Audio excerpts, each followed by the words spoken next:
ما هو مش كل مكان هينفع يتباع فيه برجر وبطاطس، ودي المشكله اللي حصلت مع ماكدونالدز وخسرت خسائر بالملايين في فيتنام. تعال نعرف القصه، تعال نعرف الحكايه.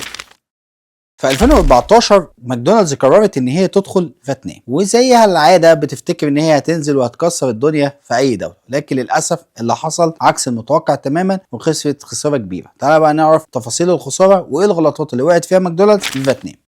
اول غلطه وهي كانت ان السعر ما كانش مناسب للمواطن الفيتنامي نهائيا، لان كانت في وجبات محليه بنص السعر تقريبا. رقم اتنين، ثقافه الاكل في فيتنام مختلفه تماما. هناك بيحبوا الاكل اللي هو الطازه اللي بيتعمل قدامهم المحلي. في يمكن اكله او اشهر اكله عندهم اسمها فو، مش عارف انا قلتها صح ولا لا، لكن هي دي من اكتر الاكلات يمكن المنتشره. والنودلز برضه من اكتر الاكلات المنتشره هناك في فيتنام. فبالتالي ثقافه العميل مش هي الثقافه اللي تتناسب مع اكلك. رقم ثلاثة، المنافسه كانت قاتله. ليه؟ لان في مطاعم محليه بتقدم نفس الجوده ويمكن بشكل اسرع ومعروفه جدا هناك للمواطن الفيتنامي. فطبعا المنافسه هناك ما كانتش سهله في السوق الفيتنامي. ومن هنا ماكدونالدز قررت ان هي تقلل فروعها وبدات تنسحب من السوق واحده واحده، ولكن مع تقليص عدد فروعها.